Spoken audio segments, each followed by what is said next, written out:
আচ্ছা, আপনারা যদি বলা হয় যে ভিডিও এডিটিং এর জন্য কোন অ্যাপটা সেরা, আপনি অবশ্যই বলবেন ক্যাপকাট। কারণ ক্যাপকাটটা এমন একটা জনপ্রিয় অ্যাপ যেটাতে সব ধরনের ভিডিও এডিটিং করা যায়। আর আমি আজকে আপনাদের শিখাবো কিভাবে ক্যাপকাটে বাংলা টেক্সট এড করবেন, মানে বাংলা টেক্সট লেখাটা লিখবেন। ক্যাপকাটে একটাই সমস্যা, বাংলা লেখা যায় না। আর এই প্রবলেমটা আমি আজকে আপনাদের সলভ করে দেখাবো। তো বেশি কথা না বলে চলো ভিডিওটা শুরু করে ফেলি। তাহলে প্রথমে ক্যাপকাটটা ওপেন করব। সো আমাদের ক্যাপকাটটা ওপেন হয়ে গেছে। আর এই ক্যাপকাট আমরা যে কোনো একটা ভিডিও সিলেক্ট করে নিব। তো মনে করেন যে আমি এই ভিডিওটা সিলেক্ট করতেছি।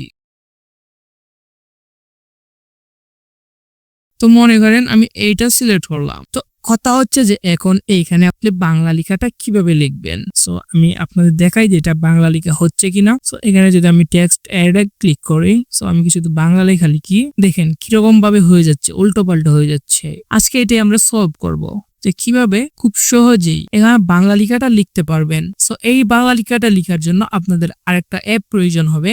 সেই অ্যাপের নাম হচ্ছে পিক্সেল। সো এই পিক্সেল অ্যাপটা আপনার প্লে স্টোর থেকে ডাউনলোড করে দিবেন। সো ডাউনলোড করার পরে আপনারা ঢুকবেন পিক্সেল অ্যাপে। সো আমি আবার পিক্সেল অ্যাপে ঢুকলাম। সো এখানে আমি লকটা আনলক করে দিয়েছি। সো এখানে ঢোকার পরে আপনারা এখানে কি করবেন, টেক্সট লিখবেন, বাংলা টেক্সট আপনি যেটা ক্যাপকাটে বসাতে চান ওইটা লিখবেন। সো মনে করেন যে আমি এখানে লিখলাম কেমন আছেন। সো আমি এই টেক্সটটা কি করব, আমি ক্যাপকাটে বসাতে চাচ্ছি বাংলা টেক্সটটা। সো এটা বসানোর জন্য আপনাদের এখানে ফন্ট, এখানে টেক্সটটা যদি আপনি এডিট করতে চান তো করতে পারেন, আর না করতে চাইলে আপনারা সুযোগ না করতেও পারেন, সমস্যা নেই। সো মনে করেন যে আমি এই ফন্টটা এড করব। সো আমি এইটা এড করব।